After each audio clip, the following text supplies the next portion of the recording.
이 시간은 예루살렘 소식을 들은 느헤미야가 하나님께 기도하면서 이제 3차 포로 귀환을 준비하고, 결과적으로는 3차로 포로 귀환을 해서 52일 동안 성벽을 짓는 사건이 이제 느헤미야 1장 1절부터 7장 4절까지 기록되어 있는데, 그 과정 가운데 돌아오는 이야기를 이번 강의 시간에 한번 살펴보겠습니다. 그래서 느헤미야는 3차 포로 귀환을 해서요, 52일 동안 이제 예루살렘 성벽을 건축하게 되는데요.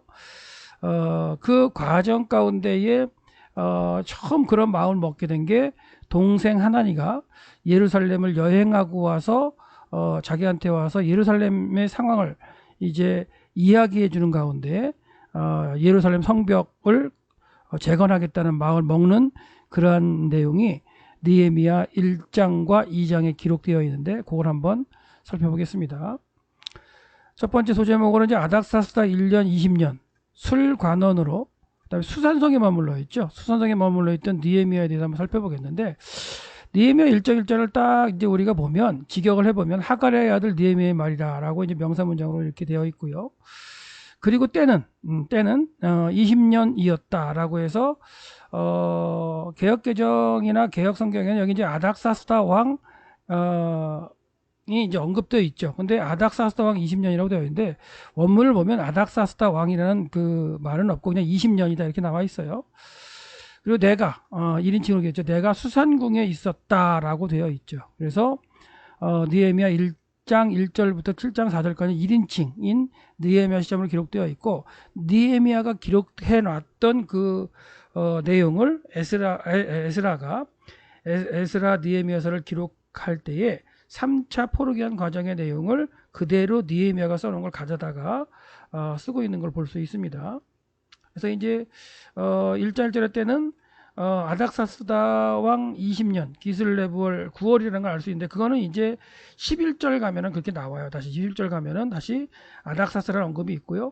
1장 1절에서는 그냥 없이 그냥 20년이라고 쓰고 있다는 거, 그것만 이제 생각하시면 되겠어요. 그리고 이제 그 느헤미야가 수산성에 머물고 있는데, 이 수산성은 그 페르시아 왕들이 봄이나 가을에 수산성에 머물렀어요.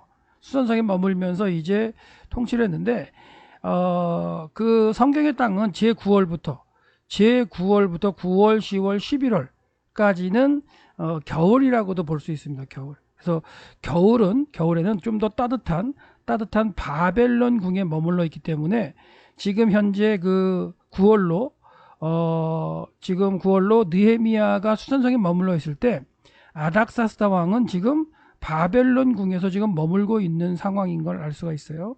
그래서 이제 바벨론 궁에 머물다가 니산월 첫째 달 제 1월이 되면 이제 봄이 되어서 이제 수산성으로 이제 오게 되겠죠. 그러니까 지금 9월부터 9월, 10월, 11월 뭐 그 12월 요 어간에서는 이제 그 아닥사스다 왕과 그 느헤미야가 좀 떨어져 있는 상태고, 느헤미야는 혼자 수산성에서 지금 왕이 와서 그걸 준비하는 그런 시기가 되겠죠. 그런 시기가 되겠다는 거. 느헤미야 1장의 장소적 배경은 수산성이고요. 이곳에서 아직까지는 이제 그 9월이고, 그다음에 10월, 11월, 12월이 되면 이제 뭐가 되냐면 그 겨울철이 되기 때문에, 그때에는 아닥사스다 왕이 이제 바벨론으로 가다가 다시 오게 되는 거죠. 그래서 지금 9월 상황이기 때문에 아직까지는 같이 이제 왕이랑 같이 있을 수 있고요. 왕이 조금 있으면 이제 바벨론을 떠나고 3개월 정도는 이제 느헤미야가 또한 그 봄에 또 그 수산을 올 때에 준비하는 과정에 있는 상황이라고 볼 수가 있고요.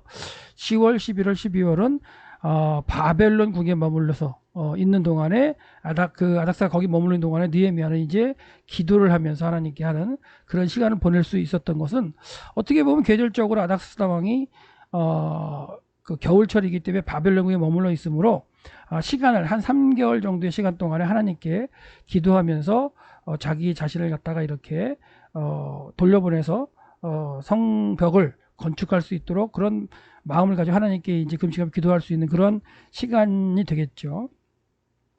그래서 이제 느헤미야 1장 사건은 이제 그 9월 달로 등장하기 때문에 그 잠깐은 왕과 같이 있은 시간이고, 그다음에 그 이후로 10월부터는 이제 왕과 분리돼서 수산성에 느헤미야만 혼자 있고 있는 상황이다, 이렇게 생각하시면 되겠어요. 그래서 술관원장이었지만 이 아닥사스다 왕이 수산성에 머무르고 있지 않았기 때문에 그렇게 바쁜 상태는 아니었다. 그래서 예루살렘에서 여행하고 돌아온 동생에게 예루살렘 성의 상황을 알 수 있었다, 이 정도로 보시면 되겠고요. 그 다음에 이제 이렇게 지금 바벨론과, 지도에서 보면 바벨론과 수산성과 앙메다궁이 있는데, 바벨론은 겨울에, 봄 가을에는 수산성에서, 앙메다궁은 여름철에 이제 왕들이 보냈던 걸 알 수가 있고요. 그다음에 지난번에 이제 다리오 왕 얘기할 때 고레스 칙령이 앙메다 궁에서 발견됐다 그랬죠. 그렇기 때문에 고레스 칙령은 아마도 건기 때인 여름철에 이렇게 발표가 됐다는 걸 알 수가 있겠고요. 그래서 이제 그 하나님께 이제 그 기도하는 이제 느헤미야 모습이 나오죠. 그래서 예루살렘 상황이 좋지 않다는 걸 깨닫고 이제 기도하는 과정 가운데 자신을 통해서 예루살렘 성벽이 지어질 수 있도록 아마 간구했던 것 같아요. 그 다음에 참고적으로 보면 아까도 말씀드렸지만 느헤미야 1장 1절을 원어로 보면 그냥 20년으로만 언급되어 있다. 아닥사스다 왕은 없는데, 우리 이제 그 어디에요? 번역을 할 때 여기 보시면 에스림이라고 해가지고 20년, 20이라는 그러니까 쉐나트 에스림 해가지고 20년이라고만 언급이 있고 아닥사스라는 언급은 없어요. 그런데 이제 번역을 할 때에, 우리말로 번역할 때 아닥사스다 왕을 집어넣은 거죠. 이렇게 집어넣은 것은 11절에 가면 아닥사스다 왕이 나오기 때문에 상관은 없어요. 근데 직역을 하면 이제 1장 1절에 아닥사스는 없다. 그래서 요 1장 1절에 아닥사스다라는 말이 없이 그냥 20년이라고 쓰고 있는 거, 요게 지금 이제 에스라 느헤미야서가 한 권의 책이라는 걸 갖다가 이제 증명하는 데 쓰이기도 합니다. 왜 그러냐면 여기에 이제 아무 말이 없이 20년이라고 썼다는 건 뭐냐면 에스라 8장에서 아닥사스다 7년이라고 언급이 있거든요. 그러니까 아닥사 7년이라는 언급이 있고, 그 이후로 시간이 지나서 이제 느헤미야가 포로 귀환할 때가 20년이라고 하면서 누구 왕이 20년이라는 언급이 없죠. 그래서 그것은 에스라 8장에서 아닥사스다 7년이라는 언급이 있었기 때문에 그냥 여기서 20년이라고 언급을 해도 아닥사스라는 걸 알 수 있게끔 이제 한 권으로 쓰였다라고 이제 보는 거죠.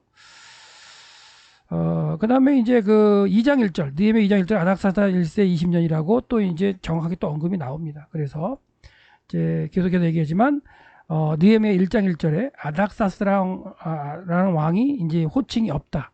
그런데 그냥 20년을 썼는데, 그래도 이걸 갖다가 그냥 20년을 써도 이해할 수 있는 건 뭐냐면 에스라 느헤미야서가 한 권으로 우리가 보기 때문에 이미 그 에스라 8장에서 아닥사스다 7년이라는 언급이 있었기 때문에 그냥 20년이라고 이렇게 언급이 돼도 이거는 아닥사스다 20년이라고 알 수 있도록 그렇게 쓴 장치이다라고 얘기해서 한 권의 책이었음을 이제 얘기하고 있다라는 거요. 그 다음에 이제 느헤미야 기도를 살펴볼 텐데, 느헤미야는 하나니, 동생 하나니가 이제 예루살렘 이야기를 해줬을 때 그 얘기서를 듣고서 자기도 아마 안 가봤죠. 안 가봤지만 그 예루살렘의 모습을 상상하면서 이제 마음 아파하는 그러한 모습으로 이제 기도를 하게 되는데, 어떤 이야기를 듣냐면 사로잡힘으로부터 살아남은 자들이 그 지방과 그 지방에서 큰 환난을 당하고 조롱을 받고 있다는 거예요. 그러니까 아직까지 예루살렘 성벽이 완성되지 않았기 때문에 총독이 있는 그 127개의 하나의 속주로 작용하고 있지만, 성벽이 이제 완성되지 않았기 때문에 좀 내놓을 수 있는 게 아니죠. 그러니까 그 속주를 갖다가 유다도를 갖다가 그래도 대표할 수 있는 예루살렘 성이 서 있어야 되는데 그게 서 있지 않는, 그래서 주변 총독들에게 어떻게 보면 조롱을 당하고 있는 그런 모습들, 그리고 성 자체가 세워지지 않아 가지고 이렇게 무너져 있는 모양으로 있기 때문에 유다도라는 것이 어떻게 보면은 정상적인 어떤 그 총독의 통치로 이렇게 이루어지지 않는 모습으로 이렇게 반영이 되고 있어요. 그리고 성문들은 하고 강조하면서 불태워졌다라고 이제 아직까지도 회복되지 못하고 있는 그런 그 모습을 이야기하고 있는데, 이거는 1차 포로기한이 537년에 이루어졌는데 지금 이 사건은 지금 444년 사건이거든요. 그렇죠? 거의 95년 동안 95년 6년 동안 아직까지도 지금 회복되지 못한 그런 모습으로 지금 남아 있다라고 지금 이야기하고 있습니다. 그래서 느헤미야는 동생에게, 하나님에게 이제 이런 이 말을 듣고 수일 동안 울죠. 그래서 이제 수일이 얼마나 될까라고 했을 때 아마도 이제 가닥사스다 왕이 이제 그 겨울을 보내기 위해서 바벨론 궁으로 간 그 한 3개월 정도 기간 동안에 울면서 기도하는 그런 가능성이 있는 거죠. 그래서 3개월 동안 금식했다기보다는 여러 날을 이제 기도하면서 금식하면서 하나님께 이제 기도하는 모습으로 지금 설명을 하고 있습니다. 그래서 이제 이 그 말을 갖다가 이제 그 고백을 할 때에 느헤미야는 어떻게 고백을 하냐면요. 한번 문장을 한번 보면, 내가 앉았다. 그리고 완료형을 하고요. 내가 앉았다. 그리고 앉아있는 그 상황에서 계속적으로 내가 울었다. 와우 계속법 미완료로 계속해서 앞 상황과 연결시켜요. 그리고 앞 상황과 연결시켜 내가 여러 날을 울었다. 이것도 와우 계속법 미완료죠. 그러니까 앞에 완료로 시작해서 이 사건이 어떤 앞에 완료된 사건이 있고, 그 사건과 계속해서 내가 계속해서 울었고, 계속해서 울때 여러 날을 울었다. 이런 얘기를 하고 있는 거예요. 그리고 그와 함께 내가 계속해서 금식했다라고 해서 와우 계속법 미완료 문장으로 자기 자신의 상황을 이렇게 표현하고 있어요. 예. 그래서 연속적인 표현으로. 그리고는 내가 하늘 하나님께 기도했다라고 명사 문제로 상황 설명을 하고 있는 모습을 볼 수 있죠. 그래서 느헤미야 기도를 한번 이렇게 우리가 살펴본다면, 이것도 이제 1장 5절부터 11절까지 내용인데, 느헤미야 1장 5절부터 11절까지 내용인데 직역을 한 거니까 한번 읽어보겠습니다. 내가, 느헤미야죠. 당신께 구합니다. 하나님께 구하는 건데요. 크고 두려우신 그 하나님, 하늘의 하나님 여호와여, 주를 사랑하고 주의 계명을 지키는 자에게 언약과 긍휼을 베푸시는 이여, 이제 당신의 종의 기도를 들을 수 있도록 당신의 귀를 기울여 주십시오라고 이제 저시브 형태로, 이제 어떻게 보면 저시브 명령형 형태죠. 이제 강조하는 형태로 이제 말을 하고 있는데, 저시브는 3인칭 미완료에서 일종의 명령형이다라고 이제 이렇게 해드렸는데요. 저시브는 이제 명령입니다. 명령. 그러니까 명령형은 3인칭으로도 이렇게 어떻게 보면 간구한 모습으로 표현되는데, 그게 지금 이렇게 표현하고 있어요. 당신의 귀를 기울여 주시옵소서라고 해서, 그리고 당신의 눈들을 여시옵소서. 저는 당신 앞에서 당신의 종들 이스라엘 위하여 날마다 그리고 밤낮으로 기도를 드립니다. 이렇게 날마다 기도하고 밤낮으로 하면서 금식으로 기도할 수 있는 것은 아닥사스다 왕이 지금 함께 있지 않기 때문에 그 정도의 어떤 시간적 여유를 있었겠죠. 우리들이 당신에게 지은 죄, 곧 이스라엘 자손이 죄에 대하여 고백하고 있습니다. 그러니까 지금 느헤미야도 앞에서 우리가 공부했던 것처럼, 에스라 기록한 것처럼 우리들의 죄로, 그렇죠? 공동체로 죄로 이렇게 하나님 앞에 고백하고 있는 모습을 볼 수 있어요. 그러니까 저들의 죄라는 표현이 아니라 우리들의 죄. 그래서 정확하게 이렇게 저와 내 조상의 지분이라고 강조하면서, 어순대로 강조하면서 자기를 포함하고 있죠. 예. 그래서 저와 내 조상의 집은 범죄했습니다. 그리고 우리는 공동체 모두는 주를 향하여 심히 악을 행했습니다라고 해서 악을 행했다는 것도 이제 강조를 하고 있고요. 그리고 주께서 주의 종 모세에게 명령하신 계명과 율례를 지키지 않았습니다라고 고백하고 있어요. 그러면서 이제는 원합니다. 주의 종 모세에게 명하셨던 말씀을 기억하시옵소서. 뭐라고 그 하나님 약속하셨냐면, 모세를 통해서 너희들이, 이제 너희들이 뭐냐면 약속의 땅에 들어갈 이스라엘 백성들, 그 신명기의 말씀을 통해서 하셨던 광야의 이세들을 포함한 사람들이죠. 그의 후손들에게 너희들이 반역한다면 내가 하나님이죠. 내가 너희들을 여러 나라로 흩어버릴 것이다. 그래서 지금 이 말씀대로 잘못해서 흩어졌다가 다시 포로 귀환을 해서 1차, 2차로 돌아간 상태에서도 아직 하나님의 집이 완성되지 못했어요. 그런 상황에서도 지금 느헤미야가 울며 기도하는 거죠. 그러나 너희들이 나에게로 돌아올 것이다. 그리고 너희가 나의 명령을 지킬 것이다.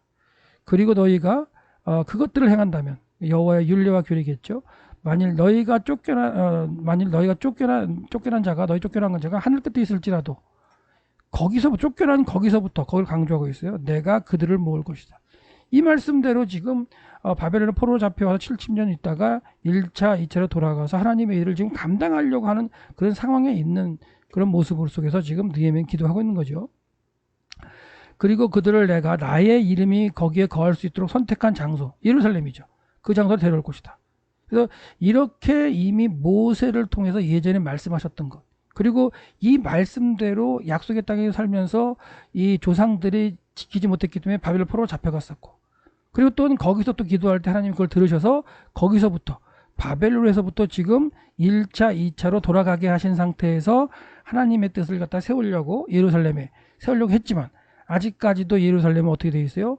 회파되어 있고 성전만 덩그러니 있고 성벽은 완성되지 못한 상태에서 백성들이 살아가고 있다는 거죠. 그런 모양새로 이제 있기 때문에 그들은 당신의 종입니다.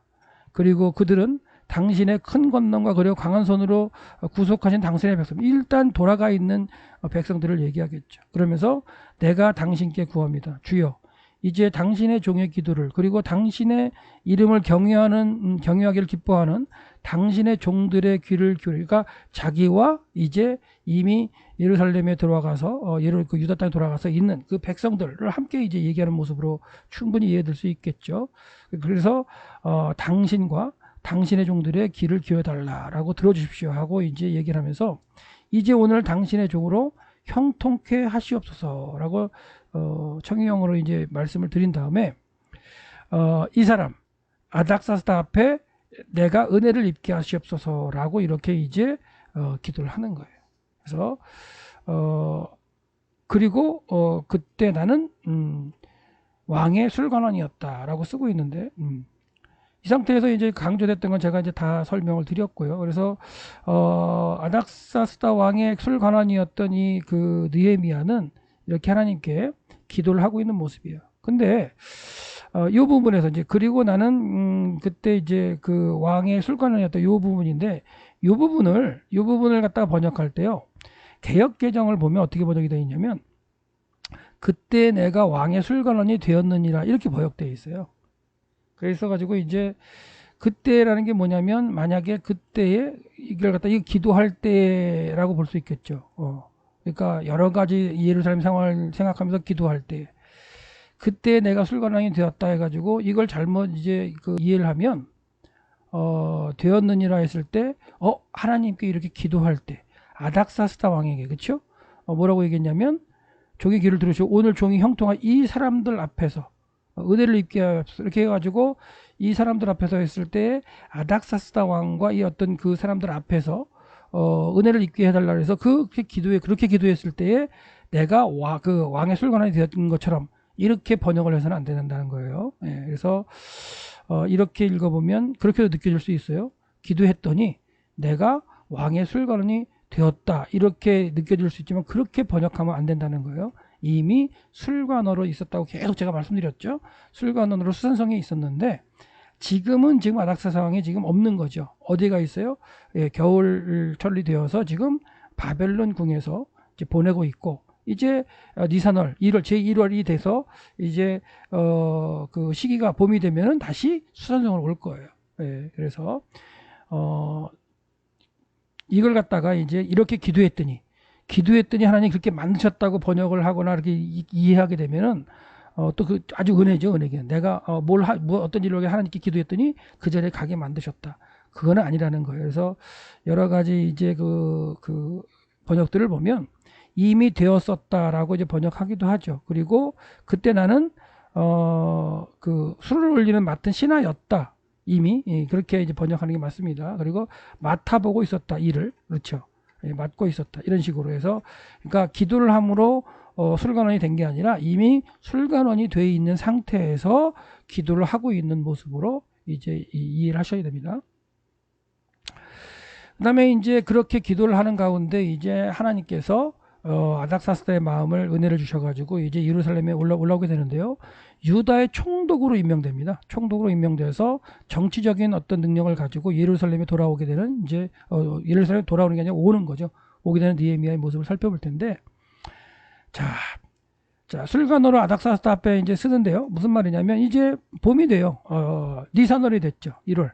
1월이 돼서 이제 봄이 되어 가지고 아닥사스다가 이제 바벨론 왕국에 머물다 수산궁으로 온 거죠. 그래서 2장 1절 이렇게 나온 거예요. 그래서 봄에 이제 수산성으로 왔고, 수산성에 왔으니까 이제 그 왕 앞에 이제 그렇게 뭐랄까 술도 내고 물도 하고 이렇게 내면서 이제 먹을 걸 내야 되잖아요. 그래서 이제 왕 앞에 서는 그런 과정이 된 거죠. 그래서 느헤미야가 수산성에 머무는 아닥사스다 1세 앞에 나갔고, 그가 이제 술관원이었기 때문에 포도주를 따라 드리는 이런 과정이 되는 거죠. 그리고 이제 3개월 동안 계속해서 금식한 건 아니겠지만 한 3, 4개월 정도 이렇게 기도하면서 막 했기 때문에 수척했겠죠. 얼굴빛이 좋지 않았을 거예요. 그래서 이제 그 아닥사스다 왕이 이제 그 수색 얼굴에 빛이 좋지 않은 그 모습을 이제 캐치하는 게 나오죠. 그래서 내가 왕 앞에 설 때 안색이 좋지 않았다 이렇게 기록하면서 그 좋지 않은 모습을 이제 아닥사스다가 이렇게 체크하게 되죠. 그러니까 이 아닥사스다 왕도 상당히 대단한 왕이에요.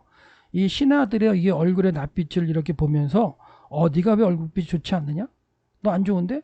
지난번에 봤을 때랑 달라졌어? 이렇게 그 하는 모습. 그리고 너는 병이 없는데 어떤 게 이러냐? 너 이런 적이 없었지 않느냐? 이렇게 얘기할 수 있을 정도면 아닥사스다가 상당히 신하들의 어떤 이런 모양도 다 체크했다는 거죠. 사업을 하시는 분이 있다면 그 직원들의 어떤 모습이나 그들의 상황이나 가정의 모습까지를 체크한다면 얼마나 이 참 직원들이 마음이 좋겠어요. 그런 것처럼 이 아닥사다 왕은 황제로서 신하들의 모습까지도 이렇게 체크하는 모습이 참 대단한 왕이었던 것 같아요. 자, 그러면서 이는 내 마음에 나쁜 것이 있기 때문에 네 얼굴이 별로 좋지 않구나 이렇게 얘기했어요. 그러니까 이렇게 말해줄 때에 아마도 이 그 느헤미야는 얼마나 마음이 그동안 했던 게 쫙 이렇게 철렁 내려앉았겠어요. 그러면서 아마도 자기의 마음을 이렇게 알아주는 그 왕 앞에 그냥 넙죽 엎드려 가지고 자기의 마음에 있는 이야기를 이렇게 고백하는 모습으로 아마도 이렇게 심정을 갖다 막 이렇게 우는 듯한 목소리로 아마도 왕께 얘기한지도 몰라요. 왜? 자기 어떤 3개월 정도, 4개월 정도의 그 심정을 지금 왕이 지금 알아주고 있잖아요. 그러는 가운데 이제 느헤미야가 왕한테 이렇게 얘기하죠. 왕은 영원하십시오. 나의 조상의 묘실에 있는 도시가 황폐해 있습니다. 그리고 그 문들이 불타버렸습니다. 그 소식을 들었는데 내가 어찌하여 근심이 없겠습니까? 라고 이제 왕 앞에 이런 얘기를 하는 거죠. 그랬을 때 이제 아닥사스다가 얘기하죠. 네가 원하는 것이 무엇이냐? 이렇게 있고, 느헤미야 왕에게 뭐냐면 왕이 만일 좋으시다면 그리고 당신의 종이 당신의 얼굴 앞에서 은혜를 입었으면, 그러니까 느헤미야가 상당히 그 아닥사스다 앞에서 일을 잘 처리한 거예요. 그리고 이 우리나라 이제 그 조선시대에 기미상궁이 있었죠. 왕들이 먹는 음식을 먼저 먹으면서, 그러니까 왕에게 드릴 음료를 담당하는 사람이었다면 상당히 믿는 사람이었죠. 그랬던 사람이었기 때문에 은혜를 입었으면 나의 조상들이 묘시 있는 성읍에 유대 땅에 나를 보내주십시오. 그리고 내가 그 성을 완성하여 세우게 하여 주십시오. 라고 이렇게 이제 고백을 하는 거죠. 이 이야기를 들은 이제 아닥사스다 왕은 이제 보내고는 싶은데 자기의 어떤 충직한 신하였기 때문에 참 이게 그 좀 마음이 안 놓였던 거예요. 근데 그래도 이제 신하의 마음 가운데 아직 충신이었기 때문에 그가 원하는 것을 들어주기 위해서 뭐라고 얘기하냐면 너의 여행길이 언제까지냐? 기한을 정하라는 거예요.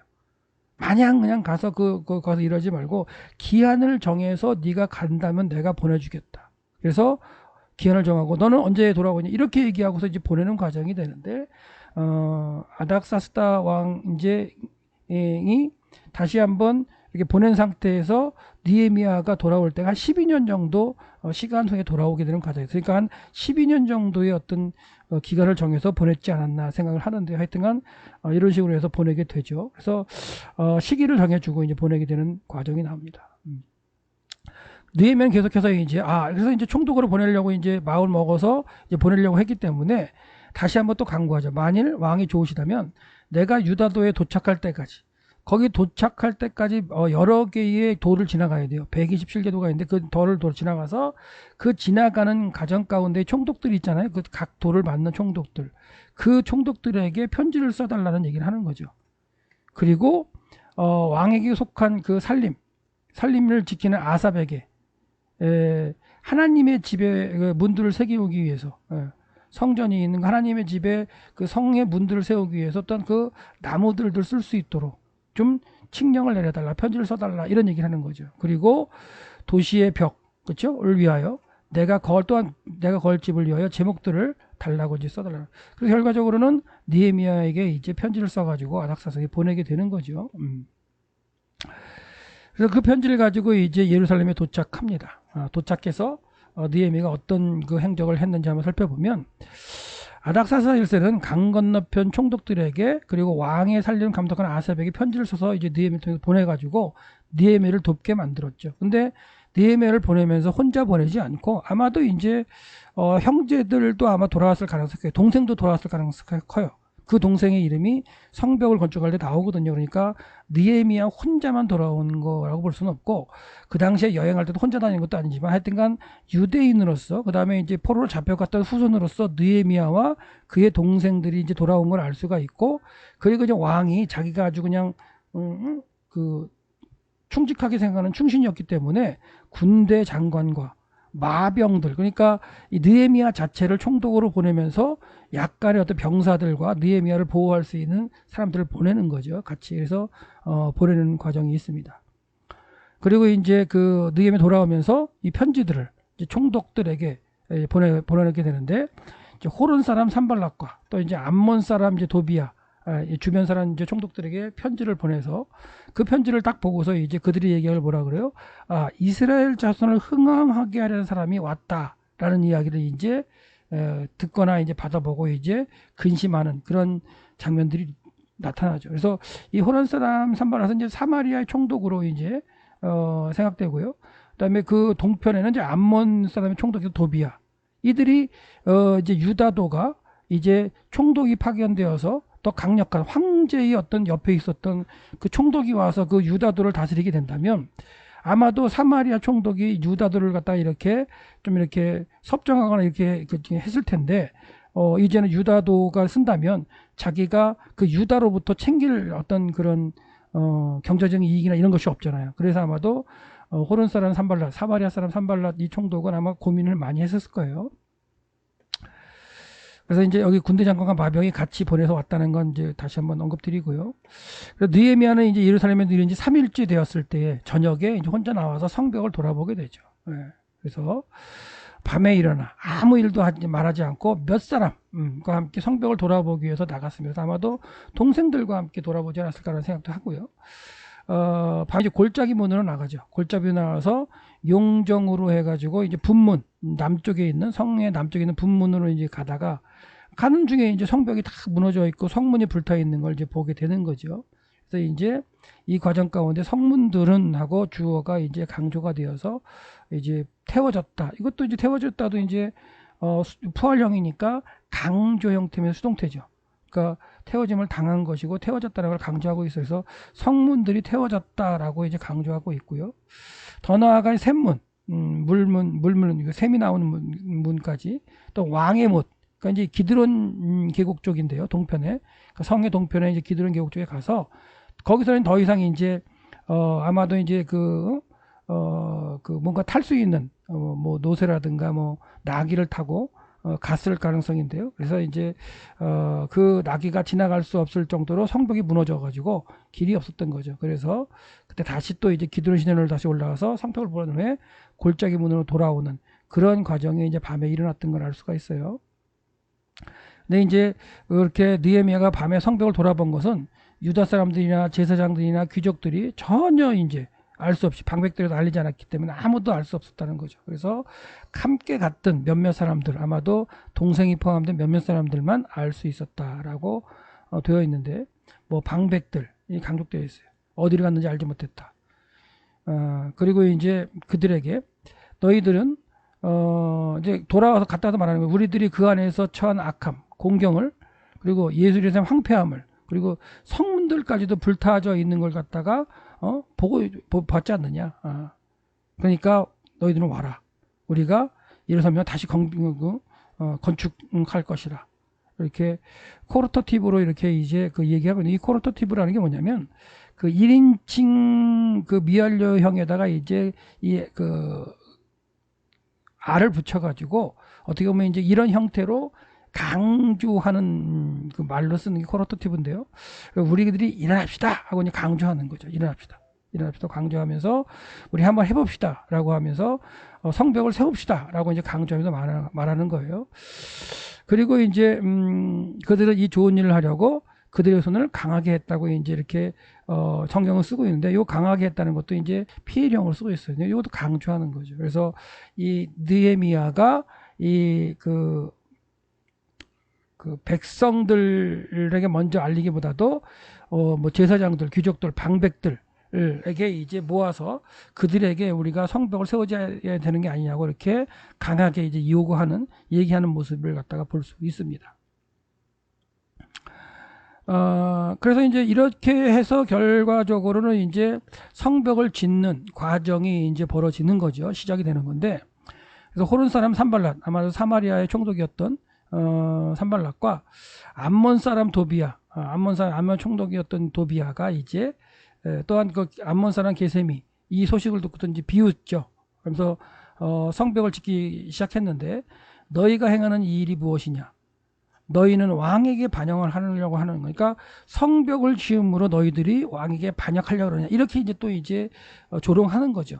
이렇지 않다는 거 분명히 알죠. 아닥사스다 왕의 술 맡은 사람이었고 그가 총독으로 파견되어 왔기 때문에 반역을 하는 이야기는 아니죠. 근데 이걸 갖다가 이제 가짜 뉴스를 만들어서 이렇게 퍼뜨리는 것이 이제 그들이 유다도가 이렇게 제대로 서 있으면 본인들이 더 이제 경제적으로라든가 아니면 뭔가 이권의 문제에서 문제가 생기기 때문에, 그렇죠? 나중에 가면 이 유다 지역의 제사장이나 대제사장과의 어떤 이권 관계로 이 산발락과 도비아가 얽혀 있는 게 나오거든요. 그러니까 그런 걸 못할 수밖에 없기 때문에 이제 이런 가짜 뉴스를 퍼뜨리면서 반역하려고 한다, 이런 아주 그냥 거짓 소문을 퍼뜨리게 되는 거죠. 그때 이제 느헤미야는 하늘들의 하나님, 그분이 여호와 하나님께서 우리들을 형통케 하실 것이다라고 히피령으로 이제 또한 이야기하고 있어요. 그러니까 하나님이 하신다는 거죠. 하나님이 시키신다. 그리고 그의 종들인 우리가 강조를 하고 있죠. 일어날 것이다. 하나님께서 행하실 것이고 우리가 일어날 것이다. 그래서 미완료 형태를 쓰는데, 이럴 때는 이제 주어를 강조한다 그랬죠. 그래서 우리가 일어날 것이다. 그리고 우리가 또 강조하죠. 여기 이제 완료를 써야 될까? 와우 계속 완료를 썼네요. 그래서 우리가 이제 세울 것이다. 그래서 그러나 너희는 예루살렘에서 할당된 몫이나 권리나 기념물이 없다라고 이제 설명해요. 그래서 이 얘기가 뭐냐면, 아마도 그 예루살렘과 관련해서 이 주변의 총독이었던 도비아하고 그 다음에 산발랏이 이 뭔가 이권을 개입해 가지고 예루살렘이나 유다 지역에 이권 개입을 했었던 것 같아요. 그렇게 되면서 이제 앞으로는 이제 느헤미야를 통해서 이렇게 성벽이 완성되면 그런 것이 없어질 것이다라고 얘기하고 있는 모습이 보여지죠. 그래서 이렇게 되는 가운데 이제 그 느헤미야 1장과 2장은 이제 느헤미야가 돌아와서 예루살렘 성벽을 이제 짓는 과정이 나타나고요. 이제 3장 1절부터는 정확하게 이제 예루살렘 성벽이 공사가 되는 그런 모습으로 나와 있어요. 그래서 느헤미야 3장 1절부터 33절까지는 성벽 자체가 각 그 가문별로 이렇게 지정이 돼서, 아니면 마을별로, 도시별로 해서 이렇게 지어지는 과정을 설명하고 있는데, 그 내용을 갖다가 이제 정리를 갖다가 이렇게 해드렸기 때문에 정리해드린 이 그 교재를 보시면서 제일 먼저 대제사장 엘리야십 가문이 언급이 돼요. 그래서 이 엘리야십은 지금 이때에 아마도 하나님 앞에 정상적으로 대제사장으로서 이렇게 부끄러움 없이 일하지 않던 사람은 아니에요. 이권 개입에 관련되고, 그 다음에 총독으로 느헤미야가 와서 이렇게 막 열심으로 일을 하려고 하고 막 강압으로 막 이렇게 끌고 나가고 막 명령형으로 이렇게 얘기하니까 할 수 없이 그 어떻게 보면은 성벽을 건축하는데 대제사장으로서 얼굴을 갖다가 이제 뭐 이렇게 보이기 위해서 하는 그런 모습으로 등장합니다. 왜냐하면 느헤미야가 총독으로 해서 12년이 있은 후에 나중에 가면 어떻게 돼요? 바로 이제 성전을 갖다가 이제 막 자기 마음대로 이렇게 이권 개입하는 모습이 등장하고요. 또한 그 에스라가 그 조사했을 때 엘리야십의 가문에 이미 뭐예요? 이방 여인을 들어와가지고 하나님의 율법을 어겼던 그런 모습이 대제사장 엘리야십의 가문이었잖아요. 그렇기 때문에 이 엘리야십이 제일 먼저 언급되면서 양문과 한메아 망대부터 하나님 망대까지 이렇게 짓는 과정으로 언급이 되지만 이렇게 참여하는 것이 아마도 깨닫고 뭐 마음 가운데 한 거라기보다는 이렇게 할 수 없이 하는 마음도 있는 것 같아요. 아니면 이 당시에 깨닫고 진짜 하나님의 말씀을 깨닫고 성벽을 지었다. 근데 12년 후에 다시 또 그가 원래 상태로 신앙의 모습에서 떨어져서 자기가 이권 개입하는 하나님의 이 성전을 가지고 이권을 창출하는 그런 모습으로 갔다라고도 볼 수도 있겠죠. 하여튼간 제일 먼저 대제사장 엘리야십의 가문을 시작해가지고 나온다. 그래서 엘리야십을 중심으로 해서 이제 시계 반대 방향으로 이제 성이 이제 지어진 걸 갖다가 기록하고 있는데, 그 다음은 이제 여리고 사람들. 그래서 어떤 가문이 담당하는 경우도 있고요. 한 가문이 담당하는 경우 있고, 그 가문이 이제 담당하지 않으면 이렇게 도시, 한 성읍의 사람들이 이제 와서 감당하는 모습들도 있어요. 그래서 뭐 여리고 사람들, 뭐 이므리 아들 삭골 뭐 이렇게 나오고요. 학고스의 손자 무레못, 뭐 우리아의 아들 무레못 가문이 또 하기도 하고, 이런 식으로 해서 쭉 해서 정리를 해버리면 몇 명까지 나오냐면 31번째까지요. 예, 31번째까지. 예, 그래서 금장색 상인들이 성모퉁이 성루에서 양문까지 이렇게 했다. 그래서 양문부터 시작해가지고, 그렇죠? 양문부터 시작해서 양문까지 이렇게 성벽을 이렇게 지정해가지고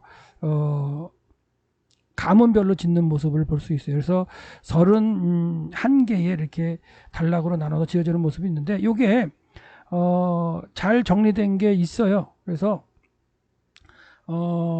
여기 가보시면, 이 사이트에 가보시면 뭐냐면, 이 사이트가 있는데요. 비블리아 co.il이라는 것에 가면 이런 자료를 올려놓고서 그냥 가져가서 퍼가서 이제 사용하세요라고 되어 있어요. 그래서 니에미야 성벽 재건 공사를 갖다 해놨는데, 약간 좀 그 저와는 좀 개념이 다른 부분들이 있긴 한데, 그래도 요게 이제 잘 정리가 되어 있는 상황입니다. 그래서 보시면 요 양문이죠. 양문을 대제사장 엘리야십과 형제들이 이제 하고, 이 한메아 망대부터 하나넬 망대까지를 갖다가 이 대제사장들의 가문이 지어졌다고 이제 성경은 얘기하고 있는데, 그 부분도 서로 나눠서 이렇게 했다고 이 지금 정리를 한 거예요. 그러니까 이 지도를 갖다가 정리한 사람은 이렇게 본 거고, 성경 본문에 본다면 이 대제사장 가문이 뭐 한메아 망대와 하나넬 망대까지 했다. 그런 차이점은 있는 건데요. 하여튼간 성경의 순서대로 시계 방향으로 시계 반대 방향으로 돌면서 이렇게 기록한 모습으로 되어 있고, 그래서 분문, 샘문, 수문, 그 다음에 뭐 마문, 동문, 한민관문, 마지막으로 이제 금장색 상인들이 한민관문에서 양문까지 짓는 걸로서 31번째로 언급이 돼서 하는 모습으로 되어 있기 때문에 이 자료를 한번 참조하시고요. 그 다음에 좀 더 설명을 드리면, 이 부분, 위에 부분은 뭐냐면, 자, 이 부분이 그 여부스 성터였어요. 그러니까 다윗이 점령하기 전에 여부스 성터였고, 베냐민 지파에게 분배받은 땅인데, 베냐민이 여부스 성을 점령하지 못했고, 다윗이 왕이 되면서 이 여부스 성을 점령을 하죠. 그래서 수도로 삼아서 예루살렘을 만들었고요. 그 다음에 솔로몬 시대에 가면은 이제 성전을 만들면서 요 위로 이렇게 좀 확장이 돼요. 이렇게 확장이 돼서 요 위에다 성전을 갖다 세워서 성전이 세워지고, 그 밑에 왕궁을 만들고, 다윗성이 이렇게 이제 된 거죠. 그 다음에 북이스라엘이 망하면서, 북이스라엘이 아수리에 망하면서 북쪽 지파 10지파 중에 경건한 사람들이 이제 북쪽에서 살 수가 없어요. 왜 그러냐면 여로보암이 꺾고 가는 종교개혁을 하면서 아주 그냥 자기 마음대로 종교를 갖다가 바꿨기 때문에 북쪽에 사는 많은 그 종교인들, 지도자들이 예루살렘으로 내려왔어요. 그래서 히스기야 때는 예루살렘에, 여기서 보면 서쪽편을 이렇게 확장을 했죠. 그래서 성이 이만큼 커진 거예요. 그래서 히스기야 때는 예루살렘이 이만큼 커졌다. 그 다음에 이제 히스기야 이후로 이제 남유다도 바벨론에게 이제 그 망하죠. 하나님의 말씀을 지키지 못해 망하고서 바벨론으로 포로 잡혀가는 동안에 이제 다 성이고 뭐고 다 무너지는 가운데에 무너진 모습으로 되어 있고요. 느헤미야 때 와서 이제 확장을 한 게 아니라 느헤미야 때 공사한 거는 뭐냐면 이제 히스기야 때 확장된 성벽이 아니고 원래에 있었던 모습으로 이렇게 성벽을 짓는 거예요. 52일 동안. 네. 그래서 그 다음에 또 하스모니안 왕조 때는 또 이제 더 확정이 되긴 하는데 지금 우리가 보는 모습은 이런 모습이죠. 에스라 느헤미야 때. 그래서 느헤미야 때의 성벽을 건축하는 모습은 이런 모습으로 좀 이렇게 해서 52일 동안 완성하는 거고, 이 지금 성벽 모습은 그 슐레이만이라 해서 16세기 때에 현재 지어진 예루살렘의 성벽 모습이에요. 그래서 지금 가서 예루살렘 보시면 예루살렘 성벽은 16세기에 지어졌던 슐레이만 황제가 지은 성벽 모습이고, 그 모습 가운데 이제 고대의 그 성벽의 모습을 보려면 찾아다니면서 봐야 되고, 지금은 이렇게 다윗성에 가면은 이걸 발굴을 다 해놔서 다윗성은 뭐 솔로몬 시대 때부터 아니면 그 이전 시대부터 여부수 시대부터의 성벽의 모습을 볼 수가 있고, 그 중에 한 부분을 갖다가 이제 느헤미야 때 52일 동안 쌓았던 성벽의 모습도 일부 볼 수가 있어요.